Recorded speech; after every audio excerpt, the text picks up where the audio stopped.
छत्रपती संभाजीनगरमधील एका ठिकाणी एका परिसरामध्ये राहणारी एक कॉलेज तरुणी होती आणि ती तरुणी एका तरुणाला फोनवर मोठ्या प्रमाणात बोलत होती. आता मोठ्या प्रमाणात बोलत असल्यामुळं घरच्यांनी त्या पोरीला विरोध केला होता की एवढं फोनवर बोलणं योग्य नाही, मोबाईल वापरणं योग्य नाही आणि तू ज्या पोराला बोलते ते पोरग सुद्धा चांगलं नाही. पण मात्र त्या पोरीला काहीही समजत नव्हतं, त्या पोरापुढं तिला काहीही दिसत नव्हतं. म्हणून त्या घरच्यांनी त्या पोरीला थोडं समजून सांगायचं ठरवलेलं होतं.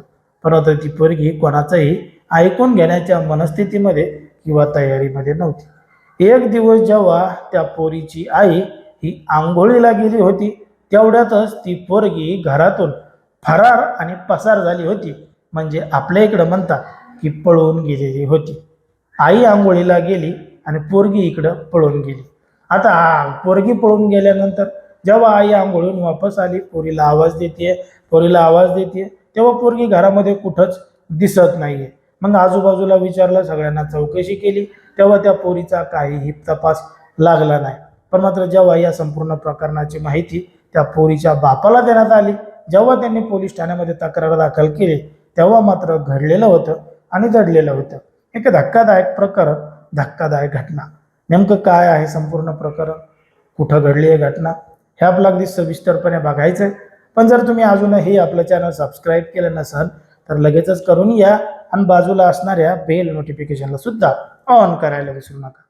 आता ही जी संपूर्ण घडलेली घटना आहे ती आहे छत्रपती संभाजीनगर जिल्ह्यातील वडगाव कोलाटी परिसरामध्ये घडलेली संपूर्ण घटना आहे. वाळूजा मारेसी पोलीस ठाण्याच्या हद्दीमध्ये घडलेली संपूर्ण घटना आहे. आता या ठिकाणी या परिसरामध्ये राहणारी एक तरुणी होती, कॉलेजचं शिक्षण घेत होती आणि ती तिच्या आईला आंघोळीला गेल्यानंतर ती पोरगी घरातून पळून गेली. मग आता पोरगी घरात दिसत नसल्यामुळं आईनं आजूबाजूला विचारलं, तिच्या बापाला सांगितलं. तिचा जो बाप आहे तो एका कंपनीमध्ये काम करून आपला उदरनिर्वाह करत होता, घर चालवत होता. मग बाप कंपनीमधून घरी वापस आला, पोरीचा शोध घेत होता, तेव्हा पोरीचा काहीही तपास लागला नाही. म्हणून त्यांनी तात्काळ जवळचं पोलीस स्टेशन गाठलं, घडलेलं संपूर्ण प्रकरण सांगितलं.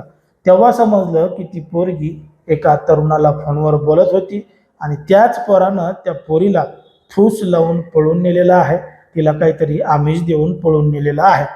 आता पोलिसांनी या संपूर्ण प्रकरणाची गांभीर्यानं दखल घेतलेली आहे, कारण की ती जी पळून गेलेली पोरगी आहे ती पोरगी 18 वर्षापेक्षा कमी वयाची आहे. तिचं अजून 18 वर्ष वय पूर्ण झालेलं नाही, त्यामुळं तिला कुठलीही समज नाही आणि त्या पोरानं त्याच गोष्टीचा गैरफायदा घेतलेला आहे. म्हणून त्याच्यावर कठोरातली कठोर कारवाई होणार असल्याचं सुद्धा सांगितलेलं आहे. पण मात्र दुसरीकडं पोरी महिला या सुद्धा घरच्यांचा, नात्यांचा आणि लोकांचा विचार सुद्धा करत नाहीयेत. कसेही पोरं निवडत आहेत, कसेही लोक निवडत आहेत आणि त्यांच्यासोबत थेट पळून जाण्याचा निर्णय घेत आहेत आणि त्यामुळं कशा कशा पद्धतीच्या घटना घडत आहेत हे आपण मोठ्या प्रमाणात बघत आहोत. आता ज्या पद्धतीने हे संपूर्ण प्रकरण घडलंय त्याच्यावर तुम्हाला काय वाटतंय ते तुम्ही अगदी स्पष्टपणे कमेंटमध्ये सांगा. कारण की कोणाच्याही भावना दुखवणं, कोणाचंही मन दुखवणं हा आपला उद्देश नाही. समाजामध्ये जे घडतंय आणि मीडियामध्ये जे दिसतंय तेच सांगायचं काम आपण या ठिकाणी करत असतो. लोकांना सावध आणि सतर्क राहण्यात सुद्धा आवाहन करत असतो.